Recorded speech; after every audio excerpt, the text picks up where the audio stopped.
there's no such thing as an essential carbohydrate. But that nuance is lost on people who have a little bit of education, and yet they end up confusing the issue tragically. So they know a little bit and it ends up working against them. They know the red blood cells need glucose, and they think that means the diet requires carbohydrates, when in reality it doesn't. Because it takes so long, I might as well do nothing. And that's not the point you're trying to make. Anything is better than doing nothing, for sure. I think any lifestyle gain that might be realized, or any mortality benefit that might be realized by someone with a high triglyceride to HDL ratio taking a statin, would be much, much greater if they were just to change their diet.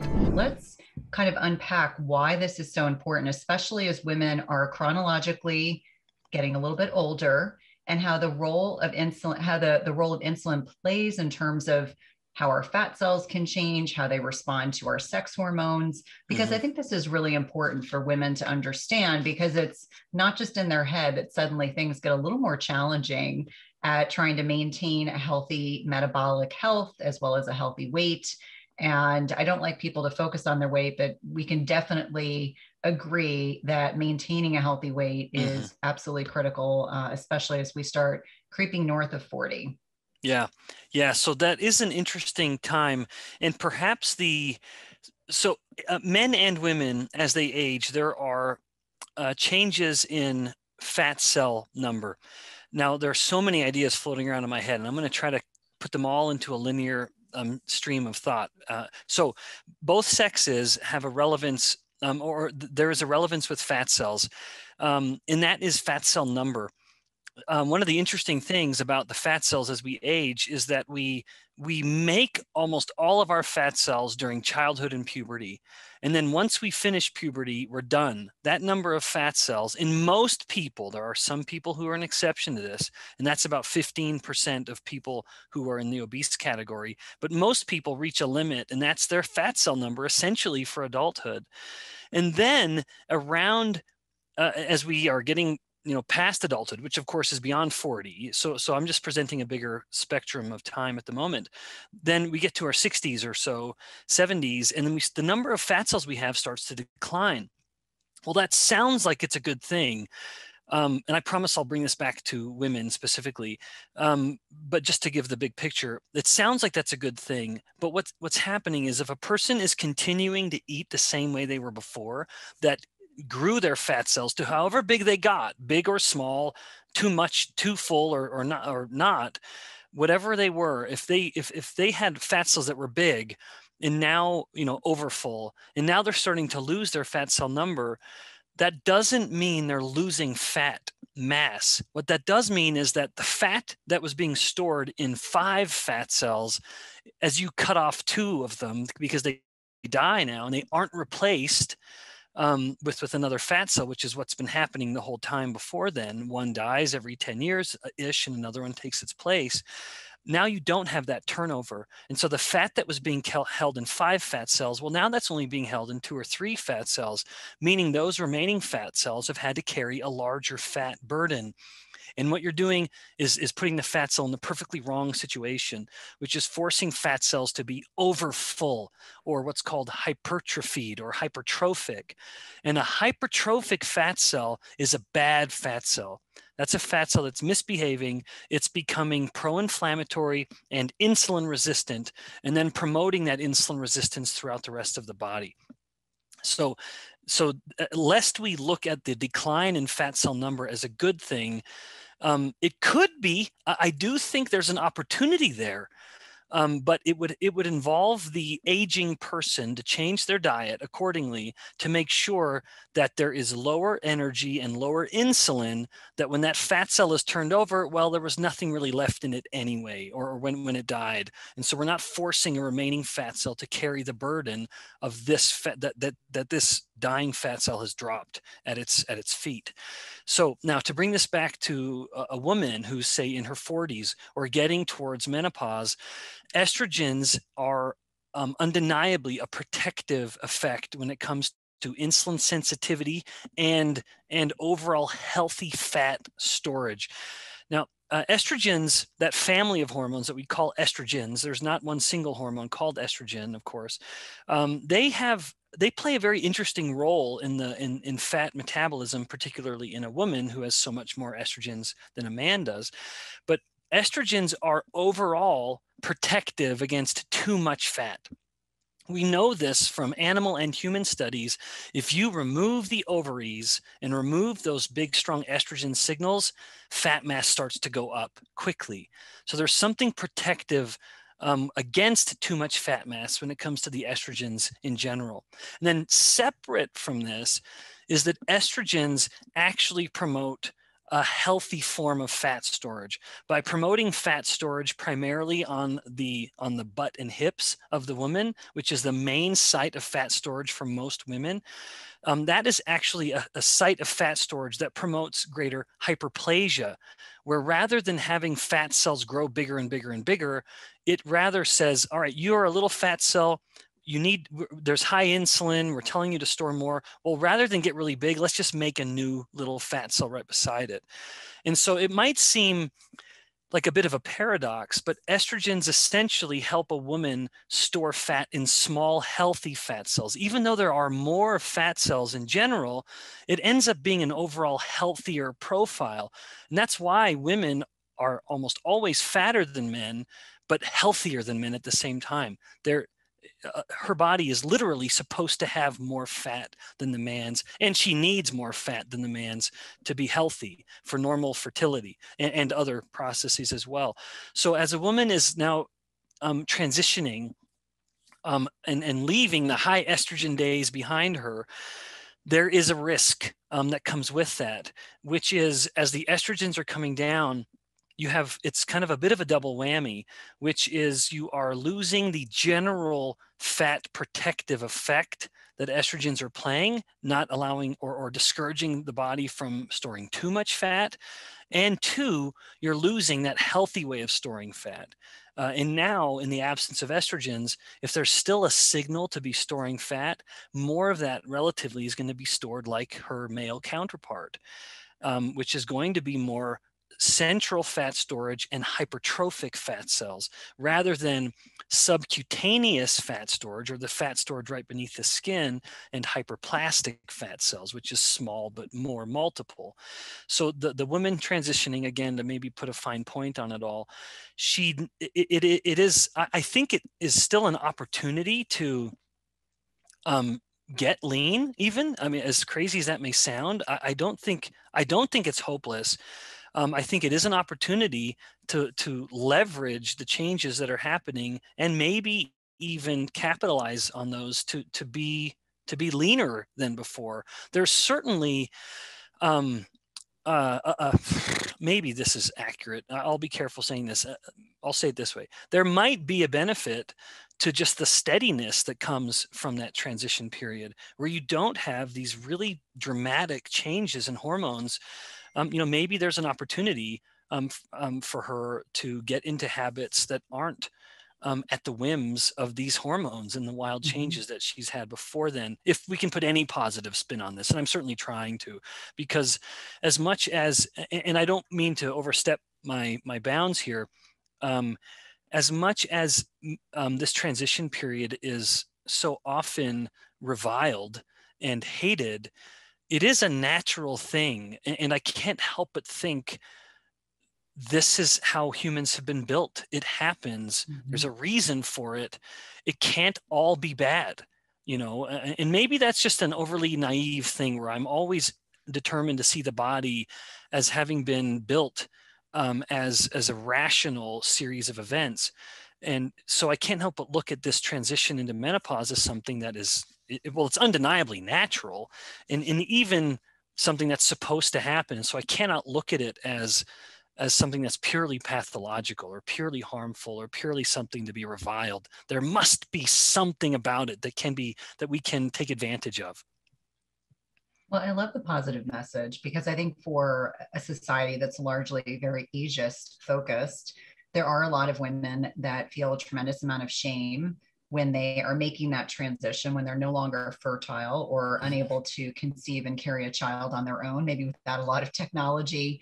Now, one point about estrogen that I'm just curious about. So we know the predominant form of estrogen is estradiol prior to going through menopause. And then estrone kind of takes over. And I know this is a weaker form of estrogen. Hmm. Is that what is being generated, viscerally, the hypertrophic, as you refer to, the less healthy type of fat? Is that the type of estrogen that you're focusing on predominantly in the menopausal female? I'm just trying to Hmm. put all the Yeah. pieces together in my Yeah. head. Yeah, so estradiol is the main estrogen that is helping the woman store fat at a limited amount and in a healthier way. And so it is the loss of estradiol that then accounts for the seemingly harmful changes in fat Mm-hmm. metabolism. As you note, other estrogens are just weaker, and Mm-hmm. they might. I have to speculate. They might have a similar effect, and maybe it's just that there's not enough of that signal anymore. Or it might be that because that is in fact a different hormone, it might not have the same effect at all. I don't know. Mm-hmm. It's really interesting because I know, as you mentioned, there's this preoccupation, concern with all these bodily changes, and one of the roles of estrogen that I find fascinating, and it's also really critically important for people to understand this, that if we want to be metabolically healthy, irrespective of our age, we really have to be mindful of the influence of our sex hormones in conjunction with our fat cells, in conjunction with insulin. And so, you brought up a really good point that, the body really does try to be very efficient and try Hmm. to ensure that things are working in the manner that they're supposed to. And what I find really interesting, and I never learned this in nursing or my nurse practitioner program, I learned this many years later, is that, the first 2 weeks of our menstrual cycles, this is when estradiol predominates, and we are much more insulin sensitive Hmm. versus the latter part of our menstrual cycle prior to menstruation, when progesterone predominates and Yep. we are tired and cranky and we become more insulin resistant. And Yep. so, is it any surprise we get these cravings for foods that may or may not be in our best interest to consume? But I love just how the body is trying to, intuitively gravitate towards exactly the way that it needs to work efficiently. I think, unfortunately, what's happened is that we have these gross abnormalities in our sex hormone balancing, whether it's a byproduct of, or, synthetic contraceptives or PCOS or infertility or any number. I know in a podcast I listened to yesterday, you were saying the term estrogen dominance isn't really a scientific term, and seeing a lot of the influence of toxins in our environment, endocrine disrupting chemicals, how a lot of Yep. people's hormones, their sex hormones, can really get offline. Yeah. Oh, yeah, that's right. In fact, I love that you're bringing that up. It's something that I don't talk about often because it's not my area of expertise. But as a father, I think of that more actually in the context of my children, my little girls and my little boy, especially. I am very mindful of the plastics that we have that they're drinking water from. I'm very mindful of the detergents that we're using and the perhaps the pesticides or other chemicals, many of which remarkably act as estrogens, or they Mhm. have these estrogen mimetic effects. That is a That's something I'm very mindful of. I don't want my daughters having too much estrogens. I don't want them to develop physically too early, not only because of the social ramifications, but also the genuine health concerns with Mhm. increased risks in breast and uterine cancers. And my little boy, of course, I don't want him to be developing in an environment of high estrogen activity. So this is a result, though, of the world that we live in. There's something I can't really speak to because I'm not a chemist, but the fact that these molecules are so widely used with such a broad application, coming from things like pesticides, detergents, and plastics. Those are all three very different things, and yet there are molecules found in all of them that are estrogen mimetics or acting like estrogen is to varying degrees. And that's even more the case when we look at some of the foods we're eating that are increasingly plant-based. And when you are refining a plant, especially a seed, in order to say get its proteins, you end up getting a lot of other stuff. And so I'm very mindful of these other kind of supplements or whatever foods that we have in the home to make sure that not only are we controlling, the plastics in the detergents, for example, but also that my kids, when I'm focusing on them getting protein, which is almost my simplest strategy for feeding my kids. It is based on real protein. I want it to be protein that's coming from animal sources because I know that they're not going to get, among the benefits of just getting real fats and real proteins, which will work better, they're not going to be contaminated with these things I don't want, like these, say, phytoestrogens, which have a genuine biological effect.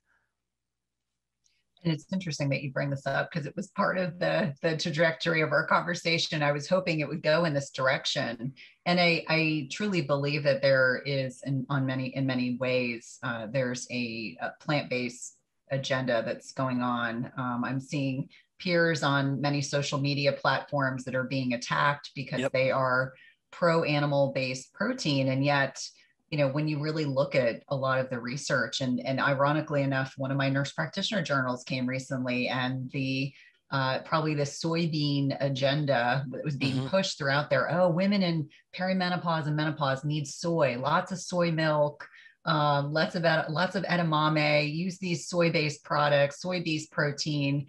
And so I'm very grateful that, unbeknownst to you, that you kind of touched on this topic, because on many levels, I think it all starts with food. I think on every level, the way to ensure that we can properly balance hormones, especially insulin, is based on the food choices that we're making. And for so many people, they're really quite confused. And so, Hmm.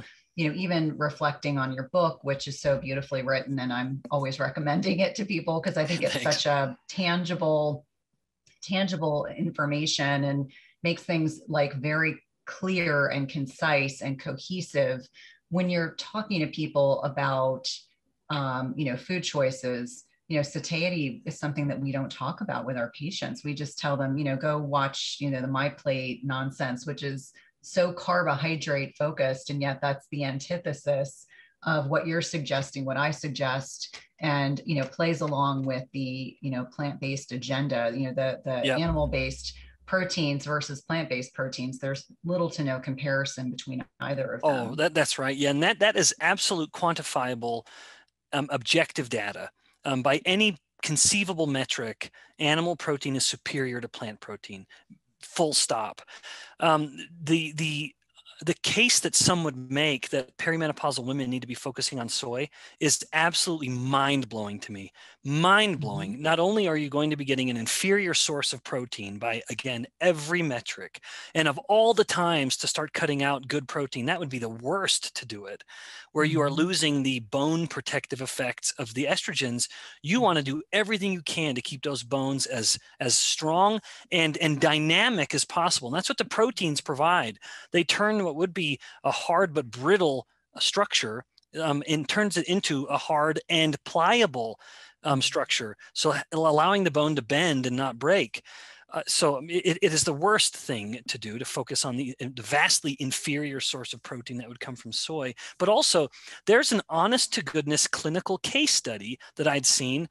I can't cite it off the top of my head, but I know it, where this was a case report of a woman who would experience frequent uterine polyps and bleeding, and they scrutinized her diet and found that it was just soy everything. It was soy milk, it was soy, it was tofu, it was soy protein, powdered protein, whatever. And they had her cut all of that out, and it stopped. The uterine bleeding stopped, the polyps stopped growing. That's a pretty damning evidence, and against this just ridiculous notion that a woman ought to be focusing on soy. That's unethical, based on the Mhm. data that suggests it's unhealthy, and it's unethical based on the absolute lack of data, clinical data, suggesting that it's healthy at all. So we have Yeah. evidence suggesting it's not. We have a dearth of evidence suggesting that it is.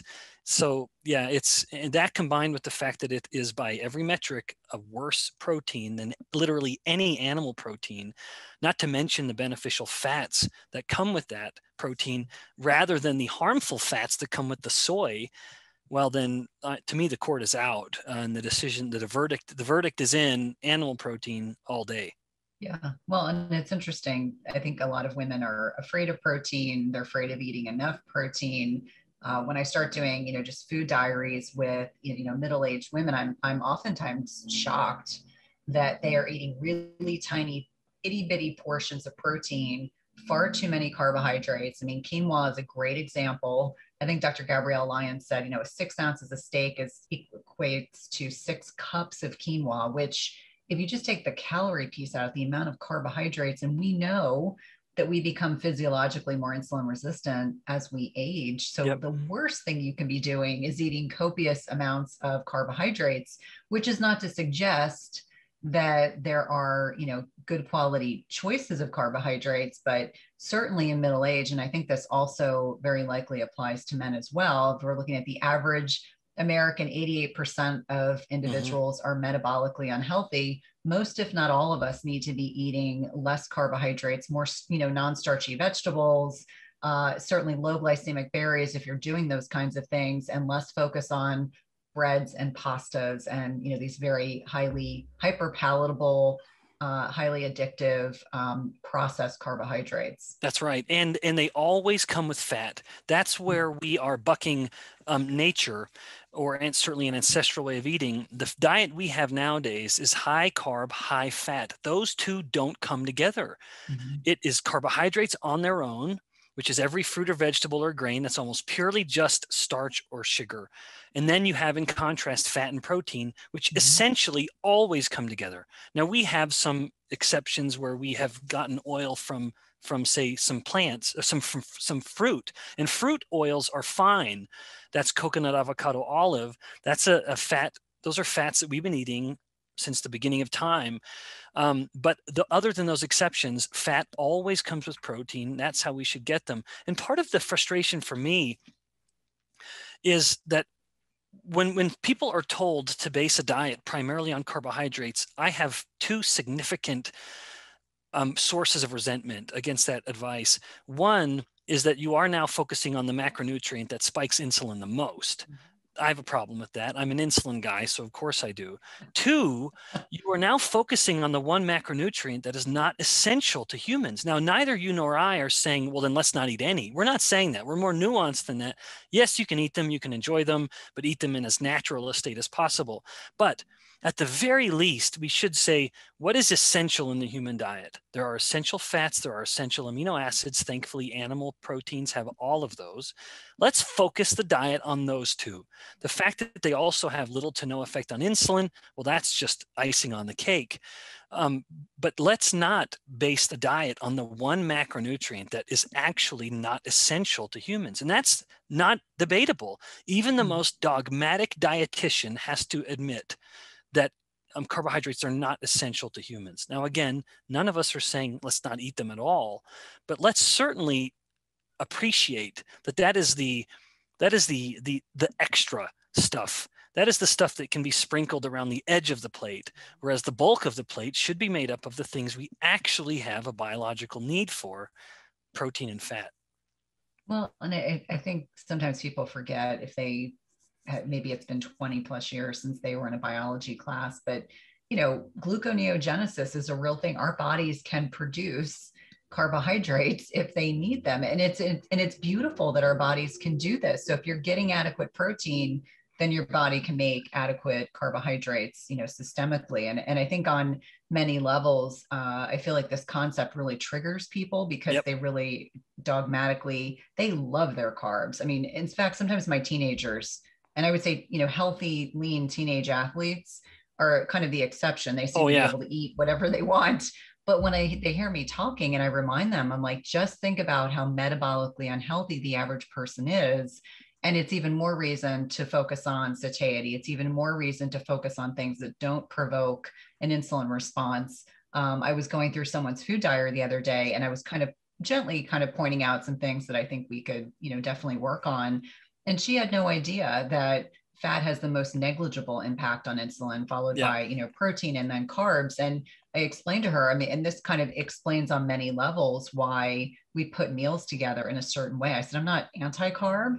I certainly, for full disclosure, I tend to be low carb all the time, and I'm happy there. Mhm. and that works well for me. But I think it's this kind of total rethinking, turning things on its head, reminding people that if we get back to a more ancestral health perspective as it pertains to nutrition, we will be much more healthy for Yep. sure. Yep. And there is part of this in what you said here, there is something that is so often misunderstood and is then weaponized again Mm-hmm. because of it being misunderstood. And that is the difference between glucose in the blood and carbohydrates in the diet. There are some cells of the body that have a genuine and total reliance on glucose.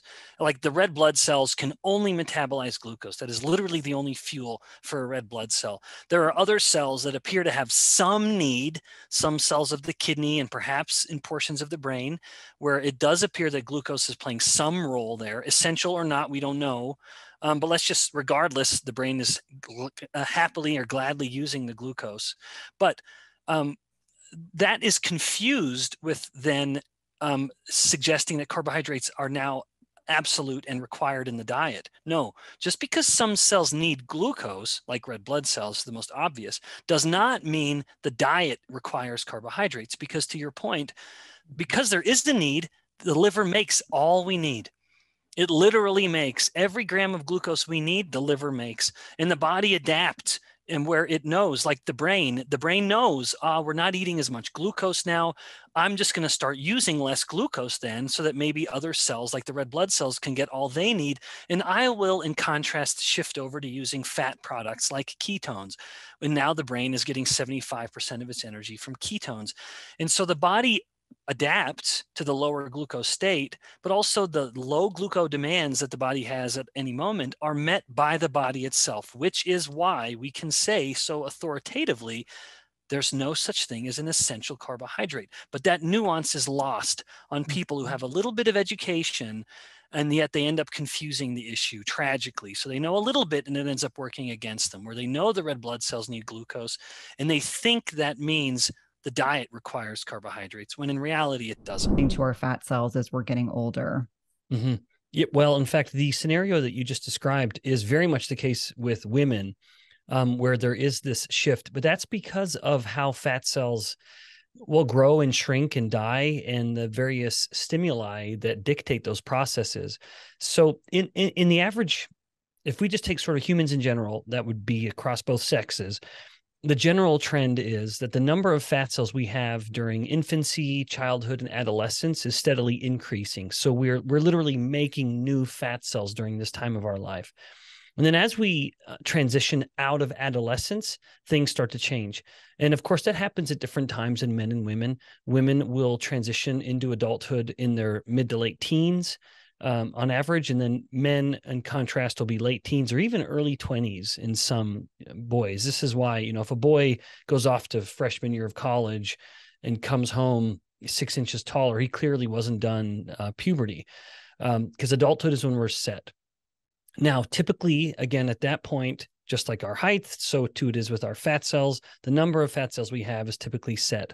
Now, however, because of sex hormone, that's mostly the case in men, with some, of course, genetic variation. Some people just genetically have the ability to continue to make fat cells, and maybe that's something we can revisit. But in women, it's largely an effect of the estrogens, where the sex hormones allow her subcutaneous fat to continue to expand with number, which is a process called hyperplasia.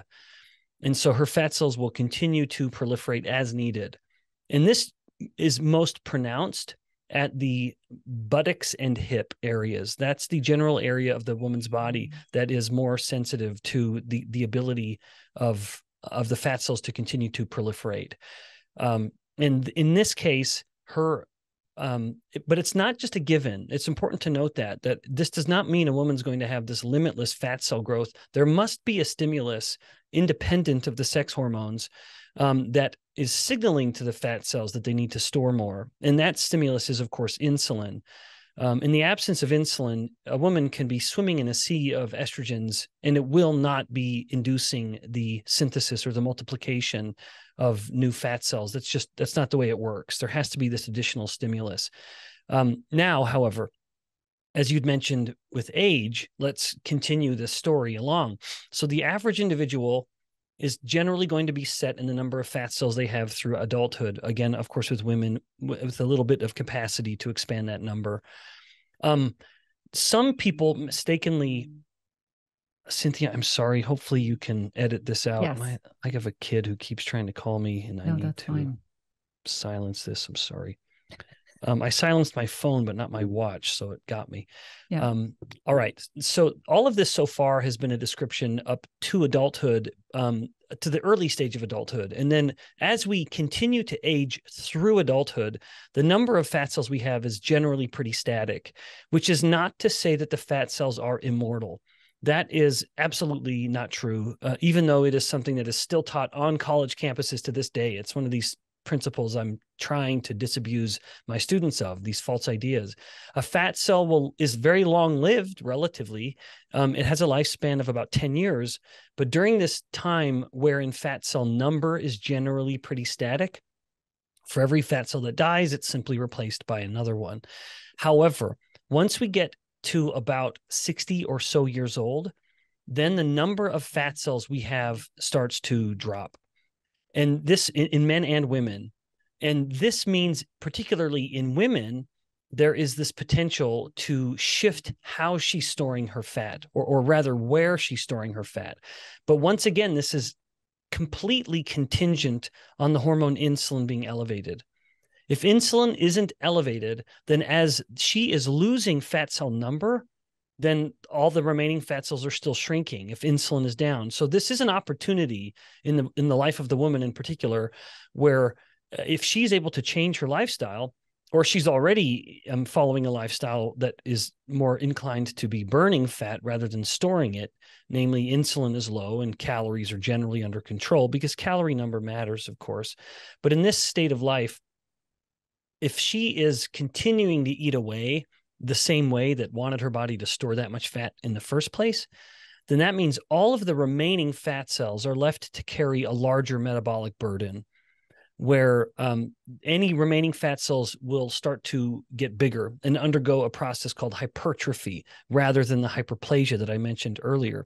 And that matters, because far more important than the actual mass of fat that a person has on their body is the size of every individual fat cell. So fat cell size matters much more than the amount of fat that a person has on their body. So let's imagine two individuals who have, two women who were roommates in college, and they get together a few years later and they've both gained 20 pounds of fat. Whereas one woman is still generally healthy. Her blood pressure is normal. She doesn't have diabetes, no evidence of fatty liver disease. The other woman, who's also gained 20 pounds of fat, has diabetes and hypertension and fatty liver disease. And maybe she has PCOS now, polycystic ovary syndrome. She has all of these cardiometabolic complications that are, in fact, a consequence of how she's storing her fat. And the difference between them is clearly not in how much fat they've gained, but rather how they gained it.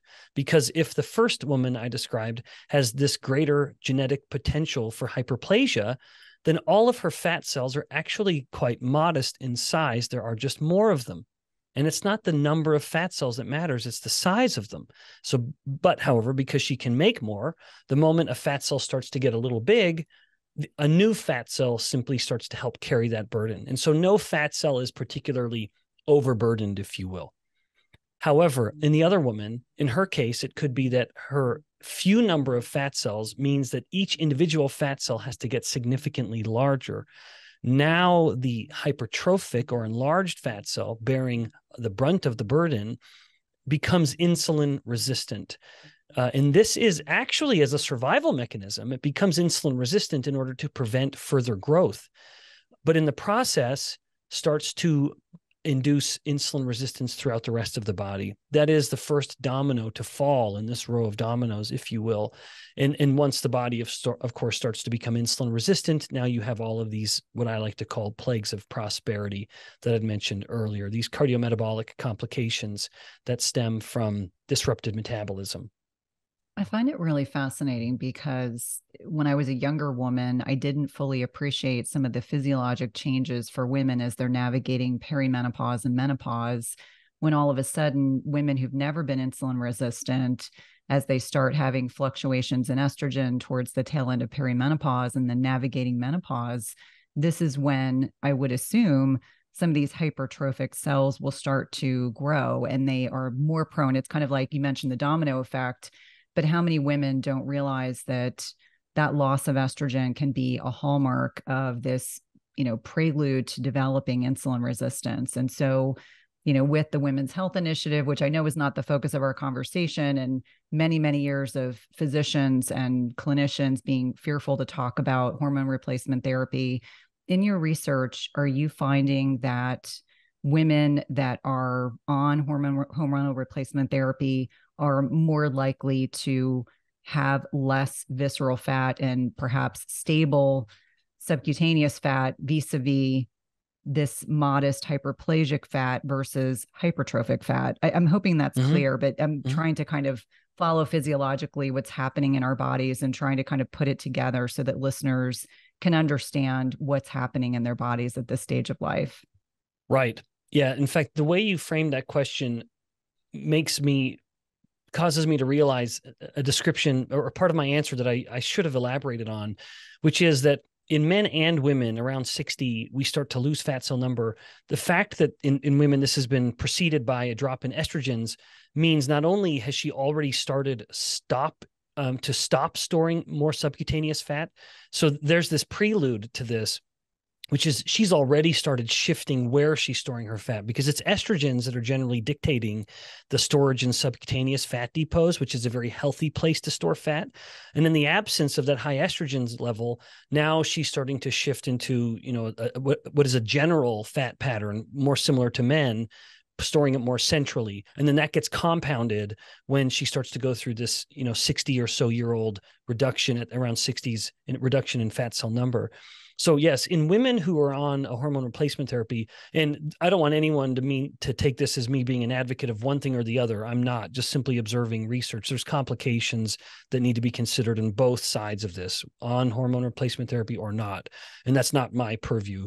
However, because estrogens do offer a metabolic buffer in large part by telling the body how to store fat, the woman does lose that buffer. And so she's more subject to the consequences of fat gain at that point, in the absence of those high levels of estrogens. And of course, hormone replacement therapy continues that buffer. It allows her body to continue to enjoy that metabolic benefit. But the metabolic benefits are even more relevant than where she stores her fat. In other words, there's more to estrogens than just telling the body to store fat in the subcutaneous space beneath the skin, particularly in the butt and hips. Estrogens also stimulate a high turnover of fat. Most ladies don't appreciate this, but if we were to measure the metabolic rate of fat tissue from women, it's about 50% or double the metabolic rate of fat tissue from men. So not only does the woman's metabolic rate in fat is significantly higher, but it's also reflected in an almost twofold increase in the amount of lipolysis from her fat cells at any moment. So women are fat burning machines compared to men. At any moment, she's burning more fat and breaking down more fat than her male counterpart is. Now, of course, I appreciate that any of the ladies in the audience are thinking, well, why do I have more fat than my male counterpart? Which is absolutely normal because of estrogens. Paradoxically, I just said how estrogens help the body burn fat, but they also tell the body to store fat. And so, but those are not mutually exclusive ideas. It's simply, you look at the fat cell, and in a fat cell in a man with a more androgen dominant scenario, endocrinology, the fat cell's more static. It's just sort of sitting there. Storing energy, and then involved in endocrinology and other things, of course. But the fat cell in the woman is sort of the soccer mom scenario where it is very, very busy. There's something coming in, there's something going out all the time. And it's much more than a trickle, like it is in perhaps the case of the men. A man's fat cell is pulling in less fat and it's breaking down less fat. It's just much slower. Not so in the woman, where it's almost twice as active in this regard, breaking down fat and yes, storing fat. But that is by design, of course. The reason being the female carries the metabolic responsibility of reproduction. And so she must have this check a way of ensuring a metabolic status before committing, because of course the male's involvement in reproduction is very brief, of course, wonderful but brief. But nevertheless, very important later in life. I'm a huge advocate of fathers being involved in children's lives, enormous advocate. And I think that's part of what's wrong with the world, is that there aren't enough involvement of fathers. But nevertheless, during gestation, that's the mother's burden. I hope it's a wonderful burden, but nevertheless, her body is the one that has to cope with this. And so if she doesn't have enough fat tissue, she doesn't have enough leptin, and then the brain will stop menstruation, or more importantly, ovulation, to be a little more precise. Most people, I think your audience is more informed, most people only think of leptin as a satiety signal. And long before it was ever known to have any influence on satiety, we knew that this hormone that we didn't call it leptin, that there was this signal that prevented ovulation or allowed ovulation. And so that fat tissue, lest we sort of be inclined to curse this intelligent design of the female body having more fat, it makes sense in light of reproduction, which of course is the purpose largely of every organism on the planet. Absolutely. And I love that you kind of wove in that reproductive piece, because it is ultimately why women have different types of fat distribution in our bodies. That makes sense. Now, before we kind of pivot and talk about lifestyle, because I know you've been doing a lot of content around this, and I love that you've got your finger on the research, and it makes it so much easier when I'm trying to decide, what directions to go down for our conversations. I'd love to at least talk about a little bit of muscle physiology. I know that your undergraduate degree, if I recall properly, this was an area of interest of yours. And so as we're looking at individuals, men and women, that are navigating, post 40, so people who are more prone to muscle loss as they're getting older, and how that impacts insulin sensitivity, I find this interrelationship really interesting, because I think for a very long time, I, myself included, used to think about muscle as muscle, and then not really understanding that it is this very metabolically active and rich tissue. But as individuals are losing muscle mass with age, unless they're actively working against it, that can impact their insulin sensitivity or lack thereof. Yes. So you've framed this very well and brought up a lot of interesting points that I'm going to try to touch on in my answer. But I'm an enormous advocate of muscle, to make that very clear, because I am such a scientist with regards to insulin resistance, because I respect insulin resistance, not only how prevalent it is, but also how relevant it is, namely prevalent to the point that it's potentially affecting up to 9 in 10 American adults. And in fact, later this week, as we record this, I will be in Vietnam giving a talk on this very topic. So this is very much a global problem, where within the US, we need to realize that we're not even the worst. We're not even in the top 10 when it comes to the most diabetic with type 2 diabetes, insulin resistant countries on the planet. There are a handful, a dozen at least, countries that have it worse than we do, statistically speaking. And the world is waking up to it, thankfully. So this is a very relevant problem in that regard, and because of the diseases that come from it. So with regards to muscle then, muscle is the great glucose consumer. If someone's wearing a continuous glucose monitor and they eat something that is starchy or sugary, when you look at that curve starting to climb and then wait patiently for it to start to come back down, 80% of why it's coming down is because of what's being pulled into the muscle. Muscle is just the big, hungry tissue. And this isn't necessarily because muscle itself has such a high metabolic rate, every individual muscle cell, but rather there's just so much of it.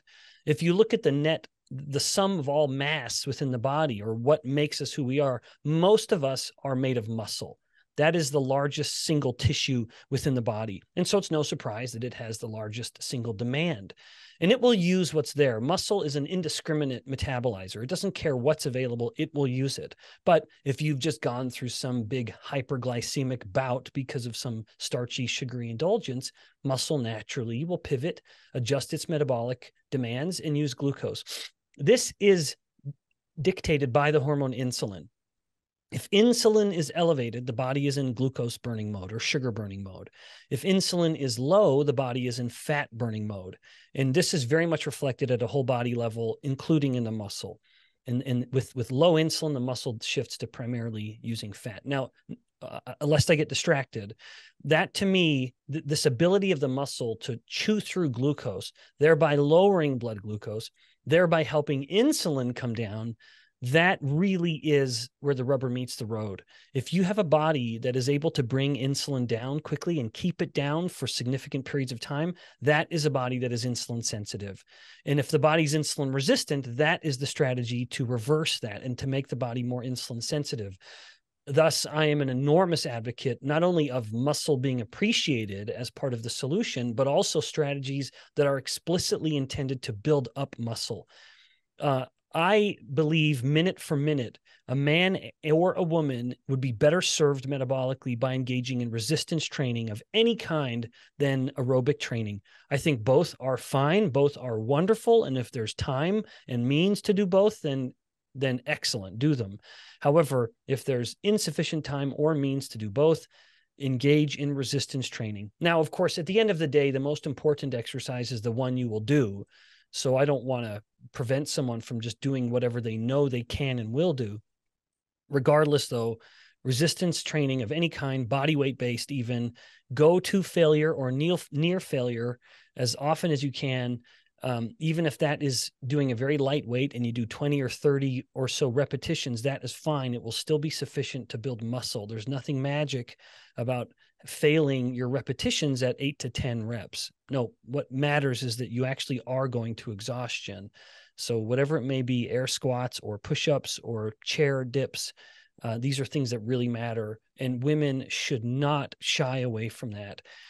This is, in fact, one of the things that worries me about Wegovy in particular, and I'm being very deliberate with which medication I'm mentioning, the one that has the high dose of GLP-1 drug, the semaglutide, at the very high dose for weight loss. The evidence showing that it results in that almost half of the weight loss is coming from lean mass. That to me is a catastrophic concern and should give anyone pause before they start injecting themselves with that drug. But I don't mean to shift us off topic. Anyway, suffice it to say, I'm an enormous advocate of muscle. We need muscle. It helps resolve hyperglycemic bursts. It helps keep the body more insulin sensitive and thus reducing risk of chronic disease. Yeah, I think that it's, certainly over the past 25 years, I've watched this metabolic health crisis evolve as a clinician. And to me, what I've found really interesting is over the past 3 years, dealing with the pandemic and the stress of the pandemic and what has come out of that. And in many ways, I think instead of being focused on the lifestyle measures, which I think most people can do, whether it's focusing on sleep, helping to manage stress, doing body weight exercise, being physically active, we're now again, with the focus on, polypharmacy, encouraging patients in many ways to lean into taking medications to lose weight. And I keep reminding people that maybe that helps with a quick win. Maybe for some individuals, being on a GLP-1 is very helpful to allow them to get to the point where they're more satiated. They can kind of get to a point where, they can eat more reasonable sized meals. They're not having those cravings. But the loss of muscle mass is catastrophic because I would imagine the individuals that are probably using things like Wegovy, as you appropriately mentioned, that's a specific GLP-1 that's used in larger doses. If they're losing muscle mass in an effort to lose weight, muscle is very hard to rebuild depending on where someone is in their life stage. I know for the stage of life I'm in, it is an uphill battle unless I'm taking a good amount of testosterone and lifting heavy and eating enough protein. So when you lose muscle mass, you don't get the muscle mass back on automatically. It's quite a bit of effort to do so. Yes. Yeah. So, and I didn't, Cynthia, I don't even mean to hijack the conversation, but just to elaborate on that, I've kept my finger on the pulse of GLP-1 agonists quite well and thoroughly because of the interest and the work done during my PhD lab, where we were one of the initially funded labs to study these incretins, this class of hormones from the gut that had just been discovered. At their lower doses, when semaglutide, for example, and its kind of cousin analogs were first being used, I looked at them, and to a degree even still do, with a very hearty dose of appreciation. These are drugs that when they were originally used for anti-diabetic purposes because of their inhibition of the hormone glucagon, if you could lower glucagon, then you could correct blood glucose levels very, very well. I looked at them and thought that is it's probably a net benefit. And any of the weight loss was very modest. The so-called cravings control, which is really just a nice way of saying you feel a little nauseous. That's, if we were being honest, that's how we would describe it. But it sounds better to say I'm controlling my cravings. So if in that case, I could understand. I could nod my head along to someone who says I'm on a low dose GLP-1 agonist, and I've coupled this with intense workouts or frequent workouts, just to be more diplomatic, and a generally low carb diet where I'm controlling my insulin. I would give that person a high five and say that's probably a really winning combination, but that's not how most people do it. Indeed, they look at it as an excuse not to control their diet.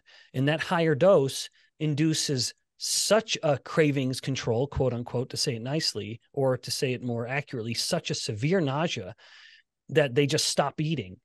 And then you get into the starvation induced weight loss, not to mention nutrient deprivation, where they're eating so little and their stomachs are so paralyzed that they're just not moving food anymore through their intestines, that they start to truly develop nutrient deficiencies. And that worries me. So at the high dose that it's being used currently, I believe it's a net negative. I don't mean to scare anyone, and I don't mind anyone saying to hell with you, Ben. I love how I feel. I'm thrilled if that's the way people are experiencing this. But my general advice as a metabolic scientist, or my view, is that the better combination is use the lowest possible dose coupled with generally a low carb diet, high in protein, and I would say even high in fat to help the body use the protein better. And then make sure that you are engaging in some degree of resistance exercise frequently, going to exhaustion. I think on many levels, and certainly I reflect back on my childhood, and my mom was crunchy before her time. I didn't realize, we were eating organ meats and fresh baked bread and lots of vegetables with every meal, how unusual that was. It certainly instilled really good habits.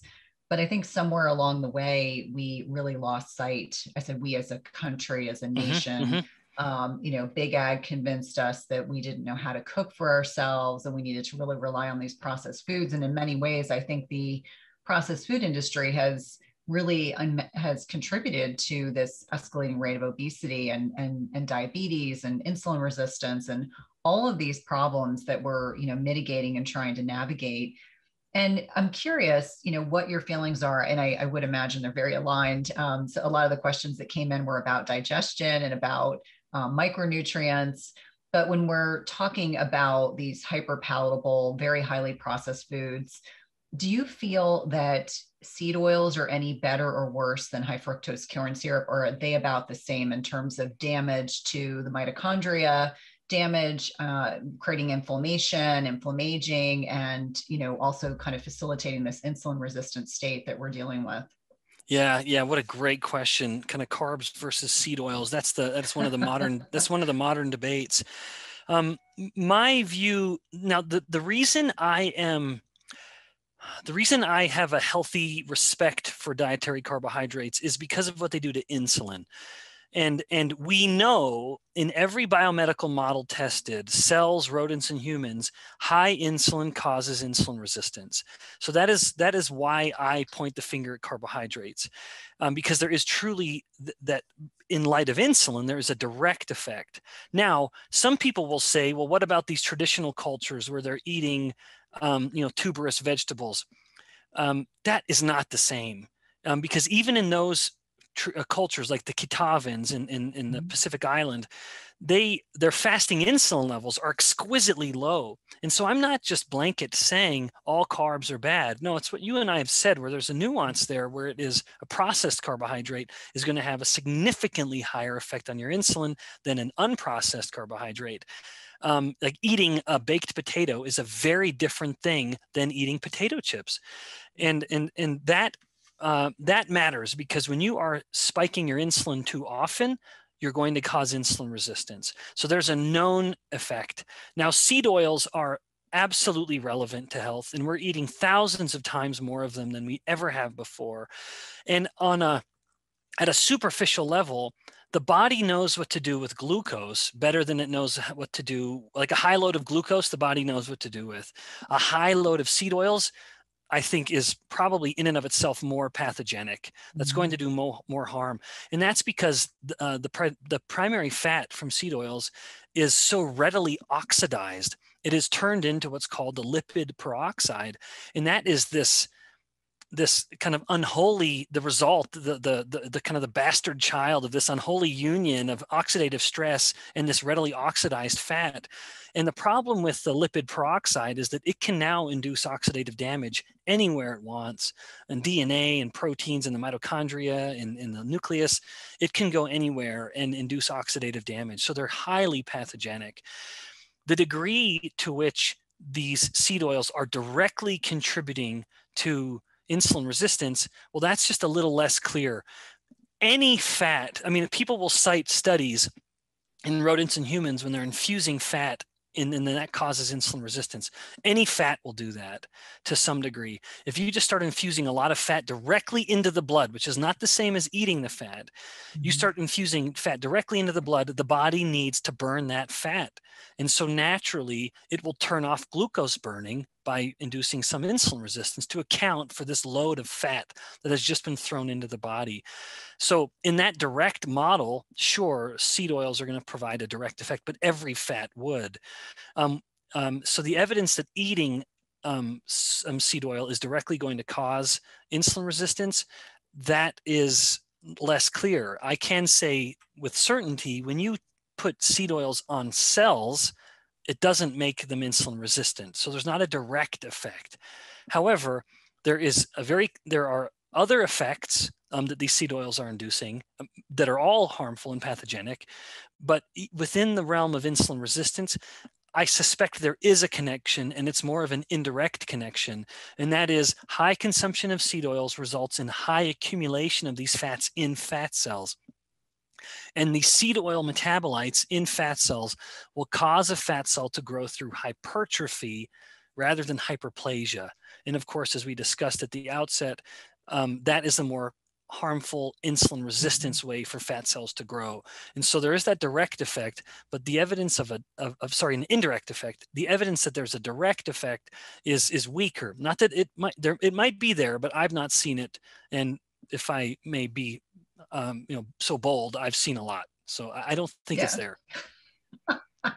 Well, and I think it just goes against, the kind of general consensus that, it's not important to read food labels, because I encourage anyone that's listening that if you spend a little bit of time in a grocery store and you're looking at something in a box, a bag, or a can, more often than not, you're going to find a seed oil. In fact, my kids know, and I have teenagers and I'm very realistic with them. Try to find a chip. Again, I have teenagers that doesn't have seed oils in it. We have like maybe 4 brands. And I love that there are brands of some of these options for, people that live in a realistic environment, but they come in very small bags and they're much more expensive. And so I'll remind my kids, please don't go overboard, because I'm not going to buy the same quantity that you would get in the seed oil laden options that are out there. So just know that when it's done, it's done. Yep, that's right. Yeah. So there are chips. My kids like one that's an avocado oil, but just like you said, they're small and they're expensive. And the kids know that's a finite resource. Dad's a professor, which means we can only afford so many, so much of it. So there's a lesson there. But also one other note on seed oil, or more specifically to the fat that's in seed oil, this polyunsaturated omega-6 fat called linoleic acid. It is likely one of the essential fatty acids for humans, and it is everywhere in nature. Every animal food will have some linoleic acid in it. And so there's an important distinction where in and of itself, linoleic acid, the culprit in these seed oils, is not always a villain, where it does appear to be a hero at modest amounts. So one, of course, the poison is in the dose. We're eating thousands of times more than we ever did before. We're also eating it in the absence of natural antioxidants that should come with it. Because when you're eating an animal fat with a little bit of linoleic acid, you're also getting some trace amounts of natural antioxidants, like say vitamin E. To some degree, that's going to be in this animal fat as well. And I don't think that's an accident. The fact that you're getting this linoleic acid, which might be essential for humans, with an antioxidant that might help it stay in its original form, I think there's something to be said for that. What is interesting about linoleic acid is that it is used by the brain to create ketones. The brain can make its own ketones from linoleic acid, but only if it's in its original state. If we've taken that linoleic acid and turned it into a lipid peroxide, it's done, it's committed, it's harmful now, nothing else, full stop. If we can keep it in its original state as just this polyunsaturated fat, well, the body can do something with that. The cell can do something with that. And whether it is using it for fuel by burning it, or whether it is turning it into arachidonic acid, which is not the villain everyone thinks it is. Every arachidonic acid is relevant to inflammation. And so because linoleic acid is a precursor to arachidonic acid, people will say that it's inherently pro-inflammatory. That's just not true. We need arachidonic acid. There's no recovery, there's no immune response if it's not for arachidonic acid. But at the end of it all, to use linoleic acid well, it must stay in its original form, not become a lipid peroxide. And I think when we get it from animal sources, like in beef, in eggs, in dairy, wherever it's coming from, it's always coming with some minuscule amounts of antioxidants. And I don't think that's an accident.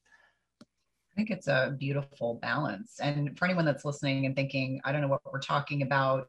So broad-based omega-3s tend to be anti-inflammatory, omega-6s tend to be pro-inflammatory, but much to your point, we need some degree of inflammation acutely. I mean, that's absolutely critically important. I'm not a scientist, but I remind people that if you overall look at the typical standard American diet, it is more pro-inflammatory, less anti-inflammatory, and those seed oils are what help drive those imbalances. Like I was taught many years ago that it should be a 1-to-1 balance, and that most Americans it's a 20-to-1, which explains a lot of the health things that we're kind of touching on. Now, I want to pivot a little bit and talk about digestion as it pertains to insulin resistance, insulin instability, because oftentimes people don't put some of these problems together and kind of correlate them with an imbalance in insulin. And the one that stands out the most to me is gastroparesis. So I cannot tell you how many diabetic patients in cardiology I took care of that had this delayed gastric emptying. And I was always taught, oh, it's a byproduct of they've had insulin problems for far too long. But we know that it also ties into things like gastroesophageal reflux disease. It ties into gallstones. And so can we touch on that a little bit? Because I was getting quite a few questions from people asking, were there interrelationships between these disorders and insulin resistance? Yeah. So this is a bidirectional phenomenon where you can have gastrointestinal problems, which always in some form, almost always will result in some form of inflammation, in subsequently causing insulin resistance itself. So you can have a gut problem causing insulin resistance. In contrast, or let me say it a little more broadly, a gut problem causing a metabolic problem, and then it can go the other direction. You can have a metabolic problem causing a gut problem. So the prior direction that I mentioned, gut to metabolic, that's obvious, and it's usually through inflammation, where when the gut is compromised, one, it's invoking a direct immune response at the gut, because that is the single site of more immune cells than anywhere else in the whole body. This site of interaction between what we've ingested and it now coming into the body. No surprise that we have a huge, wall almost of immune cells to make sure that whatever's coming in is supposed to be coming in. And so a gut problem often will result in an inflammation problem. And then the more that problem will continue, of course, the more we lose the integrity of the gut, and molecules that are supposed to stay in the gut now start moving into the bloodstream, causing now systemic inflammation, all of which is contributing to insulin resistance. Inflammation is a primary cause of insulin resistance. Now, the direct molecular mediators that result in or mediate insulin resistance now causing a gut problem is simply unclear. We do know that people with more insulin resistance have a much, much greater likelihood of developing or already having some of the problems, and you just mentioned them, gastroparesis and GERD and irritable bowel, but the mechanisms aren't clear. Some of what might explain it, and I'm speculating, could be a lack of energy to some of these cells, where we don't have, if the cells have become insulin resistant, they might be compromised in their ability to pull in glucose to some degree, meaning that they can't do what they need to do, including, say, a smooth muscle around the intestines to be contracting and moving the food along through peristalsis. Those are muscles that are helping that happen. And it might be that those muscles are insulin resistant and now they're just more lethargic due to a lack of energy. It might also be a lack of overall protein synthesis within those cells, or the maintenance of those proteins, because insulin is anabolic. It wants to tell cells to grow things and keep those things. Now that has to be checked, of course. You need anabolic and it needs to be checked with catabolic. But as the cell is becoming insulin resistant, you might be losing some of the anabolic effect of that insulin.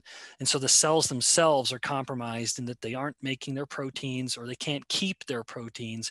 And proteins are really what lets a cell do whatever it wants to do in some way, shape, or form, whether it is proteins on the surface of the cell, or proteins inside the cell, or proteins within the organelles of the cell. It's the proteins that allow the cell to do whatever the cell is trying to do. And insulin likes making proteins. One of the other questions that I got, and it was interesting, I tend to ask questions all over social media, and sometimes it'll be Twitter that's very focused. Everyone on Twitter wanted to talk about insulin resistance. I said, that makes complete sense. A lot of people on Instagram were asking questions about vitamin D, how that interrelationship with insulin sensitivity or lack thereof, because most Americans are low in vitamin D, talking about essential fatty acids, as well as a few other things. But I'd love to dive into, the existing kind of research talking about the interplay between vitamin D as a hormone and then also insulin. Yeah. Yeah. So I hate to disappoint the audience. I don't know the specific mechanisms with regards to vitamin D enhancing insulin sensitivity. But it is there. It's real. We know that people that are vitamin D deficient, you do nothing but give them vitamin D, to a high quality usable vitamin D that increases their plasma vitamin D, and that alone will improve their insulin sensitivity. So we know there's something there, but I don't know that we know the mechanism. I don't know the mechanism whereby sufficient vitamin D is promoting insulin resistance. I wish I did, but we know that it's there, that there's something about it, and that if someone is vitamin D deficient, there's no question that's going to be contributing to a greater propensity for insulin resistance. Thankfully, it's a pretty simple solution, where that, like if someone does have confirmed low vitamin D, that when you have that kind of clarity, it gives you a simple plan of attack. There's a simplicity to that, which is, okay, I just need to enhance my vitamin D. If the person's trying to take one step at a time, and you have a role there that I don't have. I don't act as a clinician in any way, shape, or form. I have no direct interaction with like a patient or a client like you do. I'm only the guy who sits back and thinks of ideas. And my great hope is that some of these ideas become useful to someone who's on the front lines. And that represents kind of this perfect version of how this is supposed to work. People come up with answers to questions, and there are people who apply those answers in interacting with a client or a patient. So anyway, my point being, when someone is told they have low vitamin D, I think they ought to do like a fist pump, thinking, all right, I can do something about that. And it doesn't have to be overly uncomfortable or overly expensive.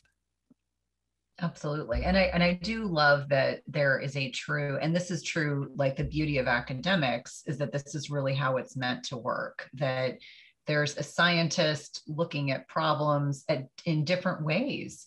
and then sharing that information in a way that's accessible. Because one of the things that I value and appreciate about you and your platform is that you make insulin interesting for people to learn more about, even the lay public. I'm serious.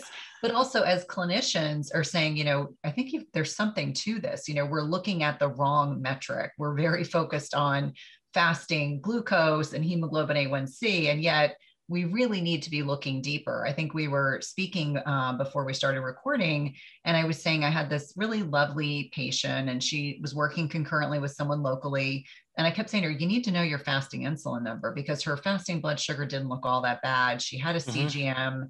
Her hemoglobin A1C didn't look all that bad. And I suspected she was leptin resistant just based on what she was sharing with me. And I said, I would be surprised if she's also not insulin resistant.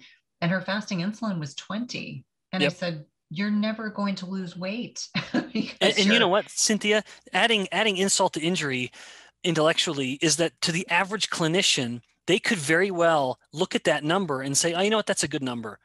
They have so not only is conventional medicine overlooking insulin entirely, even the little bit of scrutiny that they are giving insulin is so wildly off base that you can find, first of all, there's no consensus for what good insulin levels are, like we have with glucose. We have such clear consensus cutoffs for glucose. This is good, this is bad, and this is terrible. That doesn't exist with insulin. It's a series of different entities, different groups who have their own metrics of insulin, and they're all way too high, because they will look at the average American and they will say, what is the average American? And you don't appear to have obvious disease. And so your insulin is 15, so 15 must be good. You don't appear to have obvious disease, and yet behind the scenes they have hypertension to some degree, they have some kind of hyperlipidemia, whatever, but it doesn't reach the point of being overtly clinically relevant, perhaps. So it's, even when they do measure insulin, very often a patient would have 20 micrograms per mil, and the average clinician would say, oh, that's below 30, that's fine. And you and I I'm thinking that's 4 times higher. Well, not quite. That's a lot higher than what it should be. Double what, at least what I would consider to be a good number. And it really does. That really is my central thesis, that at the end of my career, professionally speaking, if I can look back and say people look at health differently, and they include insulin and appreciate insulin in a way they didn't before average, clinical medicine, then I will retire with a great sense of satisfaction. But I am increasingly cynical because conventional medicine doesn't want to, I don't know, maybe, how can I put that diplomatically, give them the benefit of the doubt. Glucose is a druggable target, just like LDL. And so you can look at glucose, and there's a whole cupboard of drugs that will lower glucose. Some of them, many of them, act by increasing insulin. So that's an inconvenient truth. They don't want to acknowledge that by lowering the glucose, because they're increasing the insulin, that they're making the patient fatter and sicker. They don't want to acknowledge that glucose is a druggable target, and so it is much more clinically sexy. They want to look at glucose because insulin isn't a druggable target. And so that's an inconvenient clinical marker that can only really be moved by changing diet. And there's no money to be made by telling a patient to change diet. Yeah. Well, I mean, working in cardiology as an MP for 16 years, I got to a point where I was truly at a breaking point. I said, I can't keep writing for statins. I can't keep doing this when there's an elephant in the room every time I see a patient. And much to your point about insulin, it's interesting. I had mine drawn I do it once or twice a year. And my midwife didn't know what to do with my number. She said, I've never seen an insulin of 2. But she said, I'm going to assume that you know what that means and you're okay with that. And I said, sure. I said, also in the setting of the age that I am, and probably that my estradiol is, kind of not as high as it was, 15 or 20 years ago. But I agree with you that the hard work is the lifestyle changes. And whether it's cognitive dissonance or apathy or burnout, and I think there's probably a combination of all of the above for many clinicians that are practicing right now. I think anyone that's listening, you need to know what your fasting insulin is. You need to know that number, because that is a metric that you can track, you can improve. And much to your point that you made earlier, You got to change what you're doing. You have to change what you're putting in your mouth. You need to get better quality sleep. You need to manage your stress. Those are all critically important. And especially, for many of us that have children, it's like, I want to be healthy so that I can play with my grandchildren one day. Yep. That is one of my prime motivations. And the value of looking at insulin is now you're looking at a much more sensitive predictor. Mm-hmm. By the time the glucose is changing, your insulin has already changed 10 or 20 years before. So you can detect the problems much, much sooner. And then by addressing the insulin, you're actually addressing the root problem. Because when you're trying to fix glucose, you're just addressing one of the manifestations of the problem. It's like you're trying to fix the hypertension, or the cognitive decline. All of those are manifestations of one single problem, which is the elevated insulin. So you're getting so much more bang for your buck and getting a much more sensitive diagnostic marker. But I like that you mentioned the clinicians in a more favorable light. I don't ever intend to just throw clinicians under the bus. It's not fair to expect someone to know what they haven't been taught. And I don't even mean to say that in a derogatory way, as if, oh, I'm so clever because I know this. No, I know one thing, and that is insulin. And I know it really, really well. And because I'm an academic, I can make a career out of knowing one thing. A clinician has to know a lot of things. They have a huge breadth of knowledge. And while they don't go as deep as I am in one area, well, they can't afford to do that, because that's not, as much as I love insulin, we can't say that that's the explanation for every clinical visit. It's just, oh, check your insulin. See, next patient, check your insulin. No, I'm not suggesting that at all. But to the nurse or the doctor, he or she only knows what he or she has been taught or taught themselves. And a physician doesn't get paid to ask scientific questions. A physician gets paid to see patients. And so at the end of a long day where the physician just has to get the patients in and out, it's just the way the structure is built. That's the incentive, or that's the profit system. I get paid to do nothing but be curious. When we end our discussion, I can spend the rest of the day asking myself questions like, do we know exactly how vitamin D influences insulin resistance? I need to look into that a little more. I get paid to do that. I don't get paid very well, but it's not lucrative being curious, but it is still cool. And it's not something that ought to feed my ego just because I know more about one topic than someone else. It's not a source of ego for me, truly, not at all. But it is something where I have an utter conviction that this does matter. And so if the clinician, like everyone else, only knows what they've been taught, well, then let me teach you. Let me give you this little bit of education. And I know that there are others with me like you and others that are aligned in this effort. But that requires a little bit of humility. And unfortunately, that is something that does tend to not exist in abundance the more educated someone gets. And that might even be myself. But the more degrees, or the more terminal the degree after someone's name, the less inclined we are to admit when we don't know something. Well, I think being a lifelong learner is something we should all strive for, irrespective of what initials we have after our name or what our education is. And I'm so very grateful that our paths crossed, because you've definitely influenced and on so many levels, influenced the way that I practice, influenced the things I talk about, influence things that I discuss with individuals and talk about on social media. So what's next for you? What projects are you working on? I'm sure you're probably getting out and doing less virtual, probably more in-person speaking opportunities. What's new for you? Yeah, so there are some opportunities at conferences at the end of the year. I don't even remember what they are, but I'll start doing those a little more, which I enjoy, of course. But in the lab, we have a couple projects that are cool. One is continuing to look at the effects of ketones on the bioenergetics of the hippocampus. And so the hippocampus is the part of the brain that's involved in memory and learning, and that's what's particularly compromised in Alzheimer's disease. So we have a rodent study where we are really pushing up the ketones and detecting some of the changes in how the mitochondria are behaving in the hippocampus. And the early results are pretty cool. And so we'll see when it's all said and done how the data all shake out.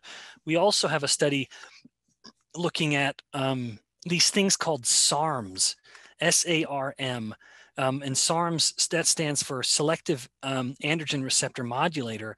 These are proteins that have been used to basically hijack one aspect of anabolic steroids. So when someone's taking testosterone or anabolic steroids, of course, they get big and jacked.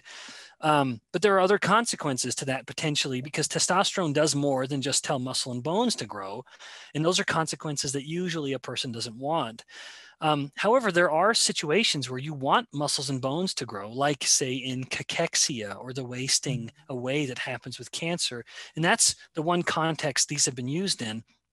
So we're just looking at the degree to which these things that kind of act like anabolic steroids, but only act at muscle, we're trying to see what they do to the mitochondria in the muscle, just to get a better idea of the relevance for these molecules, maybe in cancer, or maybe even in just general performance. And these are regulated substances. I think that's a little unfortunate.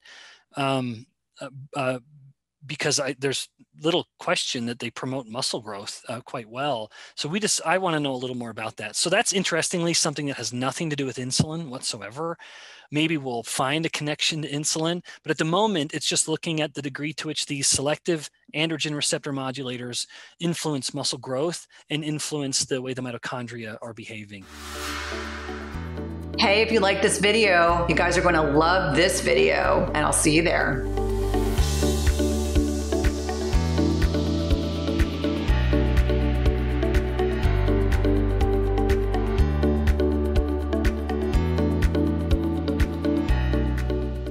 I'd love to touch on some research that you were talking about on Instagram about movement and insulin sensitivity. And you were talking about how 1 week of being sedentary, and specifically 9 days, took 4 weeks to undo, meaning that being sedentary for even a short period of time has a significant net impact on our insulin sensitivity.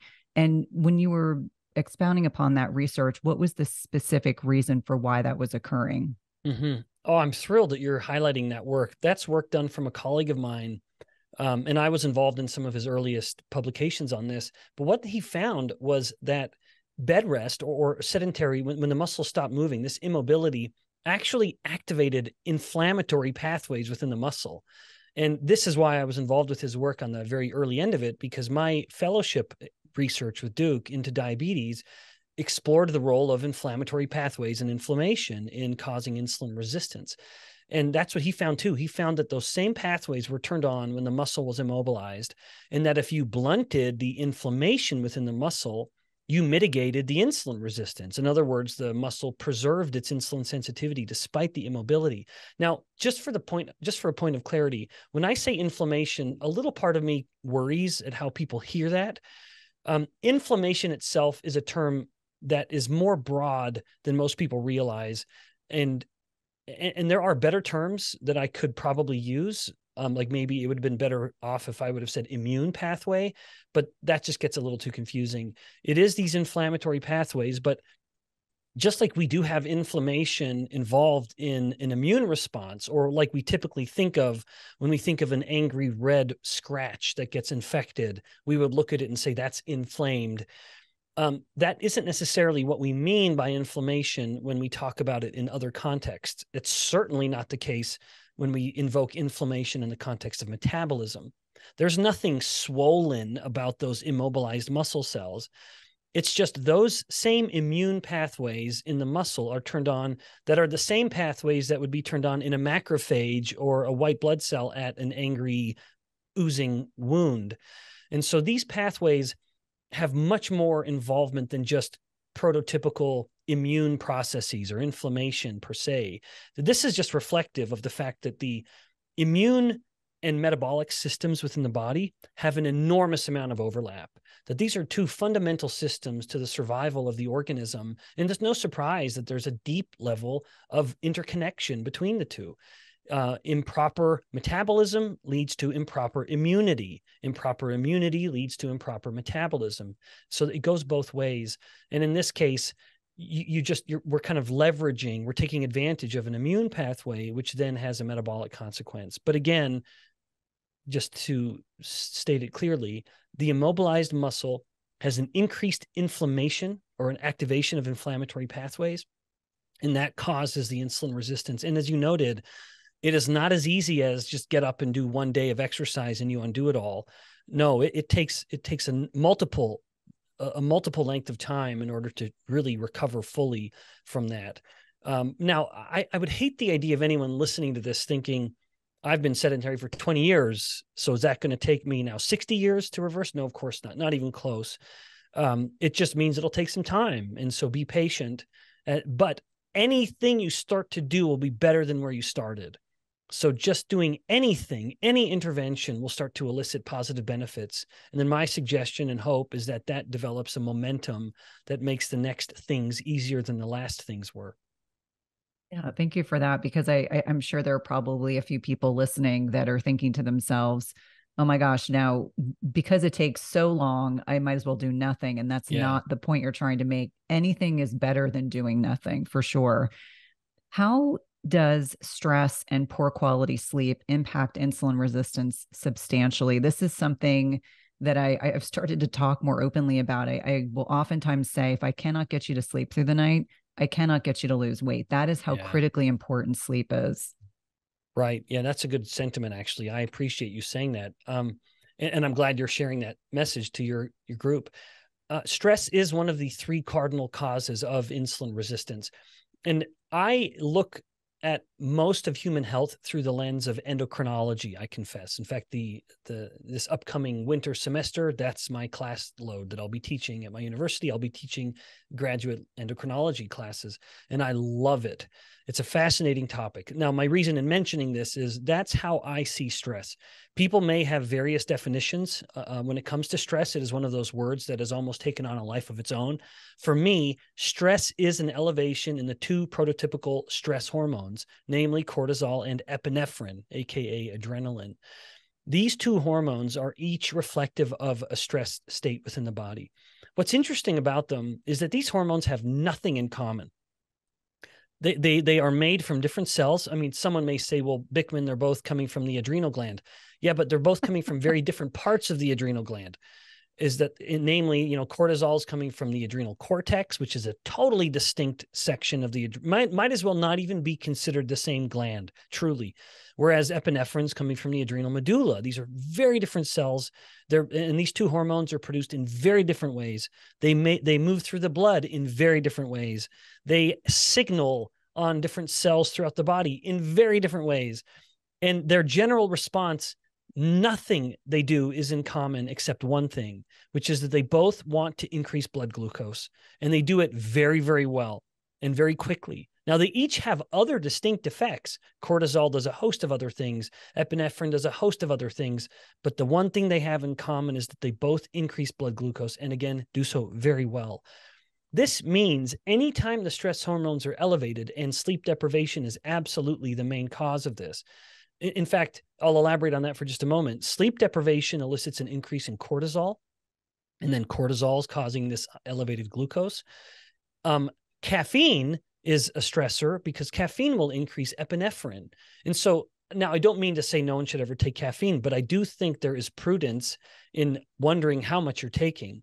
That if you are perhaps consuming too much and your body is a slow metabolizer of caffeine, or that caffeine is really lingering in the body for a long time, that could cause insulin resistance by chronically increasing epinephrine, the other of the 2 stress hormones. But regardless of how it happens, if these one or both of these hormones are elevated, and you could see how it becomes a vicious cycle of sleep deprivation, caffeine consumption, sleep deprivation, caffeine consumption.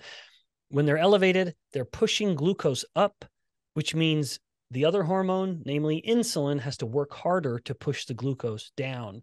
And the more insulin has to work, the more the body's becoming resistant to insulin. So there's this battle over blood glucose levels, and there are consequences that go beyond just blood glucose control, as the battle is between insulin, constantly trying to push the glucose down, and then these other antagonists, in this case, stress and epinephrine, or cortisol and epinephrine, that are trying to push the glucose up.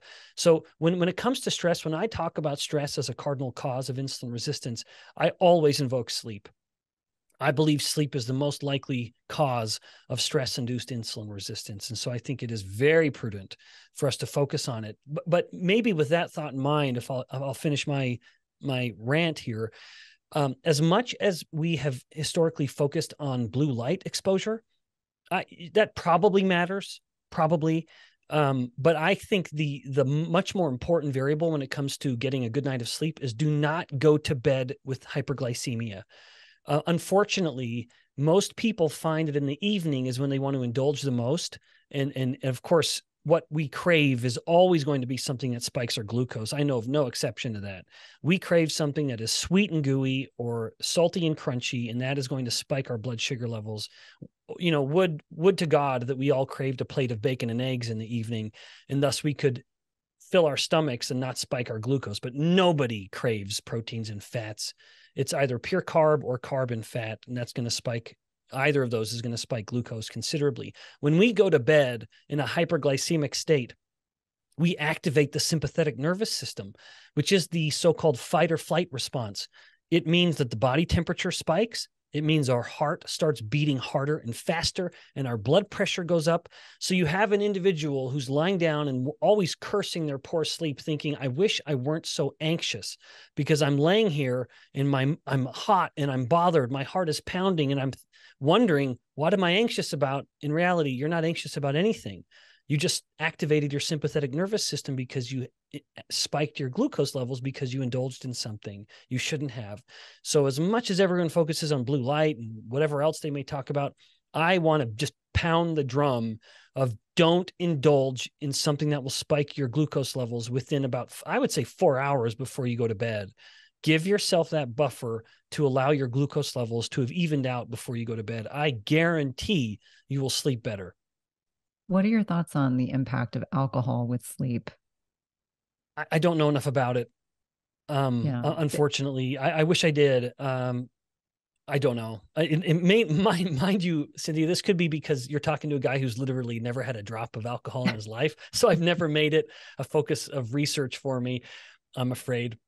Yeah, no, the reason why I asked was, it seems to me that it is absolutely those hyper palatable foods before bedtime, but I'm starting to notice in a lot of my patients and clients that it's the alcohol that in the evening for them will, disrupt secretion of melatonin. It will dysregulate their blood sugar. They'll eat those hyperpalatable foods we don't want to be eating and can disrupt REM and deep sleep. And so this has now become something that I talk about more frequently on the podcast, because I'm finding how interesting it is that maybe someone was capable in their 20s and 30s of being able to drink alcohol, and then as they're finding they're getting older, it no longer serves them.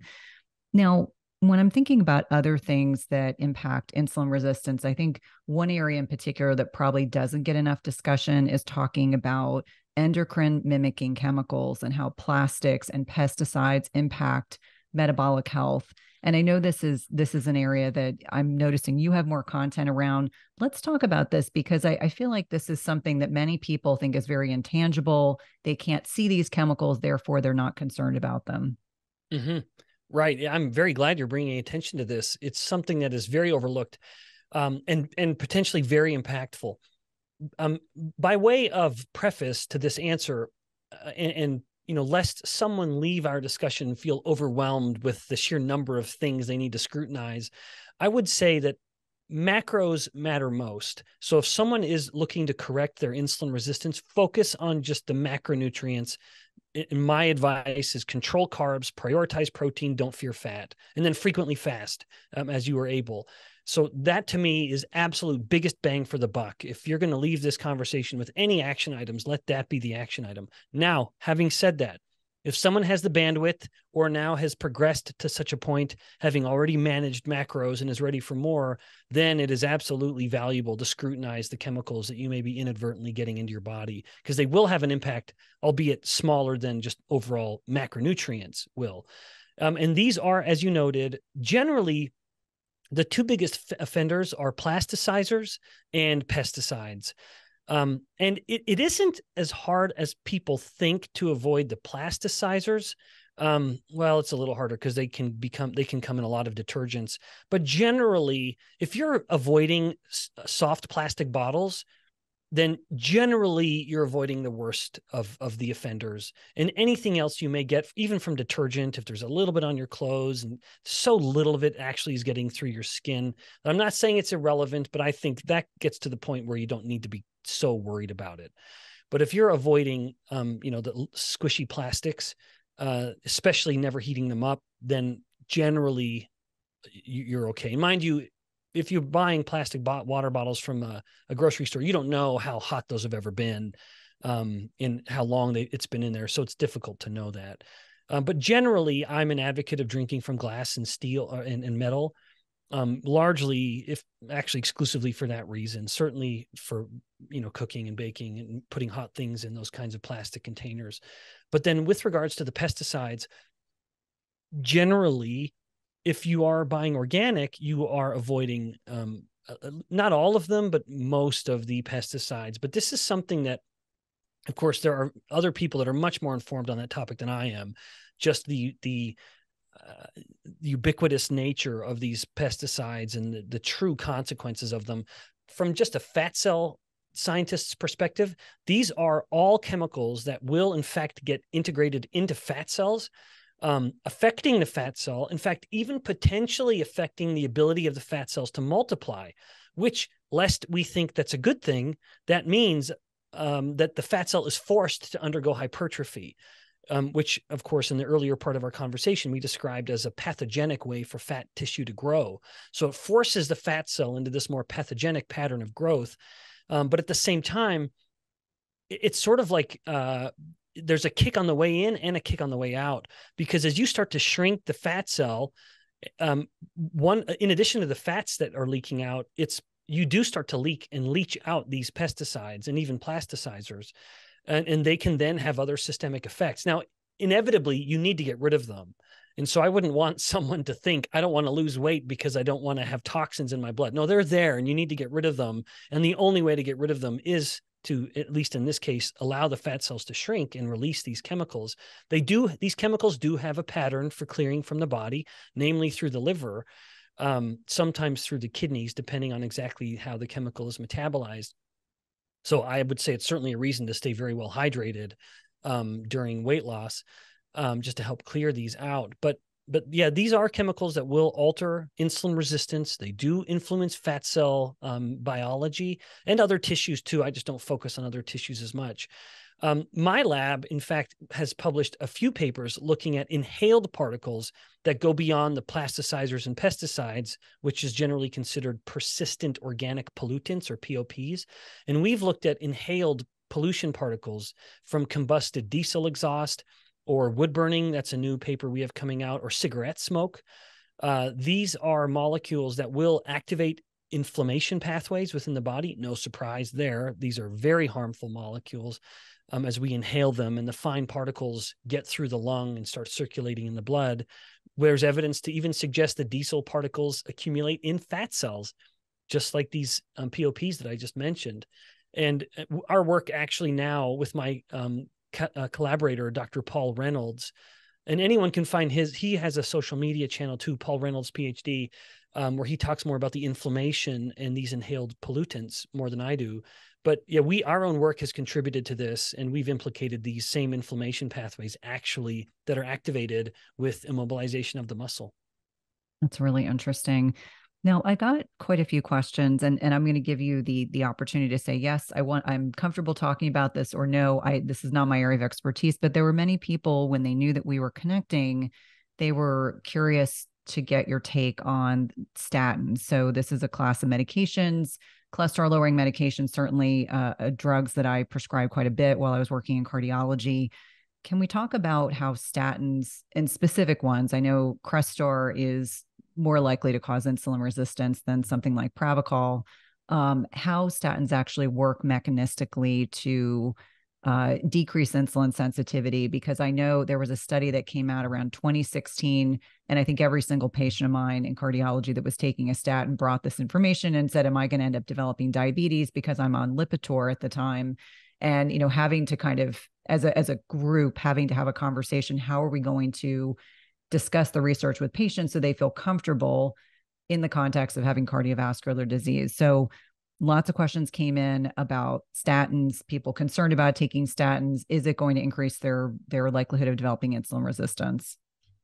Right. Well, the very clear answer is yes. Yes, it probably will, especially for women.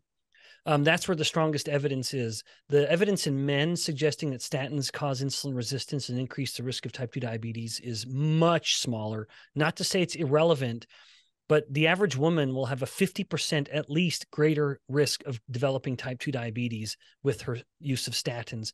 The irony is that a recently published paper confirmed, and this has been known for decades, that the leading cause of heart disease is diabetes. And so, again, ironically, sure, the statin is controlling your ability to produce cholesterol, which very likely has no effect on heart disease risk.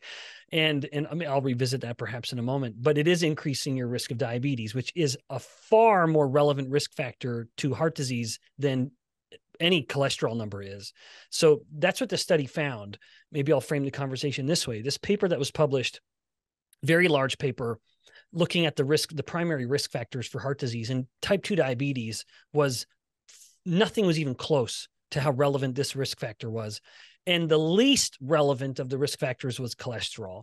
And so if you're taking a drug that lowers your cholesterol, well, based on this evidence, cholesterol has almost no influence on your heart disease risk. So it is, in fact, possible to consider that you're increasing your risk by taking the statin, but I'm not going to stick to that comment because I don't have any evidence to that effect.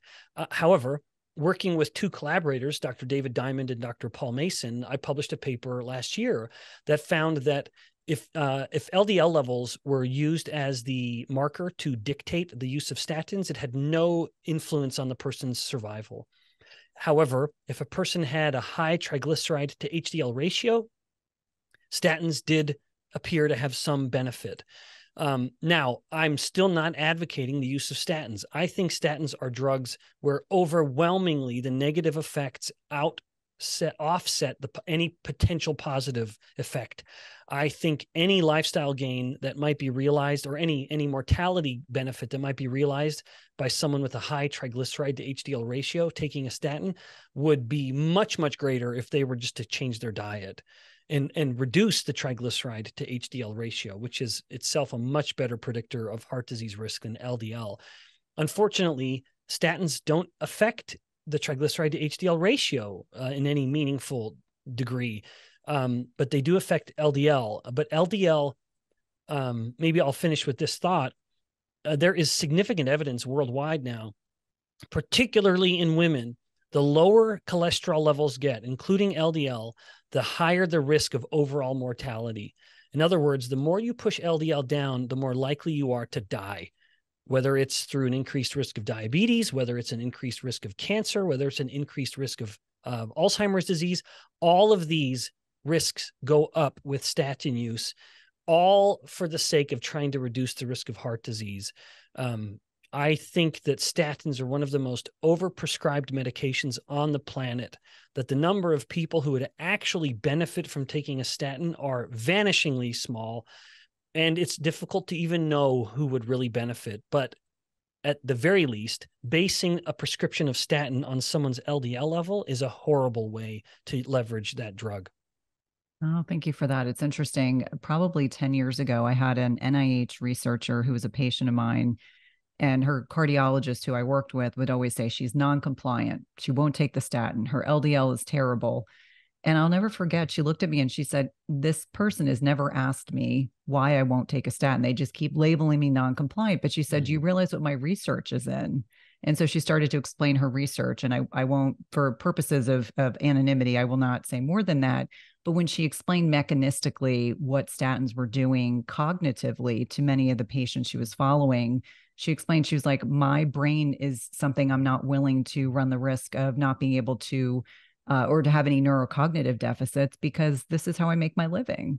And so that was the very first time that I started to find this reframe about statins. And to your point about total cholesterol, in many instances, when I saw patients' total cholesterol starting to fall underneath 150, 125, and I would start backing down on doses of statins, I would get admonished. There were a couple cardiologists who would admonish me, and I would tell them, like, let's look at the literature that's showing the prognostic indicators and on longevity for these patients. If we get their total cholesterol under 100 and they can't make any steroid hormones, and they can't, I mean, just the things that are happening, nerve transmission in their brain and everything else, not to mention the fact that increased likelihood of developing diabetes. So thank you for that, because I probably get asked this question multiple times a week. And in many ways, I just keep referring them to other people's work so that they can look at the research, so they can have that conversation with their physician.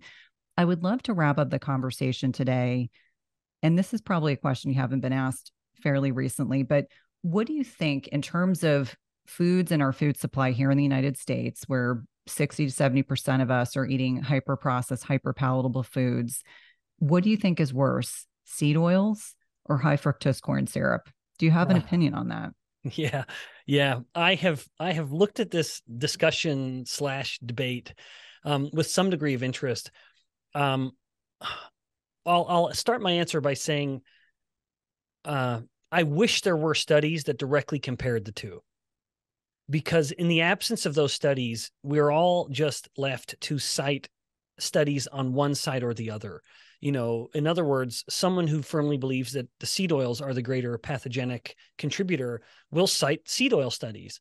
In contrast, someone who believes it's more high fructose corn syrup and this, fructose, or maybe even to expand it out, if you'll allow me to, just to say refined starches and sugars, they will cite those papers.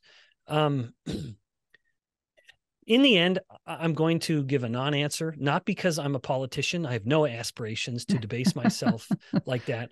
But I will say that I believe both of them are relevant, and they just happen to almost always come together. The more we're eating processed starches and sugars, the more they have been loaded with some seed oil of some kind. So I think it would be almost impossible to split those two apart at a population level. But again, in the absence of a study that compares them head to head, I just don't want to commit, because everyone is speculating if they're trying to put one over the other. Both of them have skyrocketed. Both of, refined starches and sugars has skyrocketed sugar consumption. So has seed oils over the past century. The fact is, with seed oils, what I don't think everyone appreciates is that you can burn seed oil.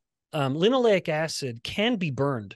In fact, Dr. Stephen Cunane's work suggests that the brain will burn linoleic acid at such a high rate that it's actually the most ketogenic fat for the brain itself, where the brain makes its own ketones from linoleic acid. Not that he's stating it as a defense. I don't believe he is, although I have an enormous amount of respect for Dr. Cunane and know him and really revere him. A wonderful guy and very smart. But it's important for people to know that linoleic acid is not purely pathogenic. It doesn't have to turn into these lipid peroxides or these aldehydes like 4-H-and-E. Now, when they do, they are very pathogenic. So linoleic acid has a very dark side based on which pathway it commits to. Does it commit to the path? And I'm going to be very, very precise with my language. Does it commit to the path of oxidation, which is burning it up as energy? And we often use that term in place of the more accurate term peroxidation, when it becomes a lipid peroxide, which is the absolute harmful molecules like 4-H-and-E, acrolein, and a host of other very, very problematic molecules. Those molecules are absolutely problematic, and we eat way too much of linoleic acid to handle it just through burning it. There's no question we're overloading the body so much that we're committing much of it to this pathway of peroxidation. Now, at the same time, there's no question that we're over-consuming fructose. And my good friend Rick Johnson at the University of Colorado has abundantly explored the role of fructose as a contributor to uric acid, and then the contribution of uric acid to insulin resistance, if I just stay on that topic, which, allow me to stay on that topic because each of these has relevance outside of the metabolic realm of insulin resistance. But again, I will say this: there is evidence of uric acid, and within the conversation of high refined starches and sugars. Much of what I focus on is the effects of elevated insulin, and chronic elevations in insulin is, I believe, the main contributor to insulin resistance.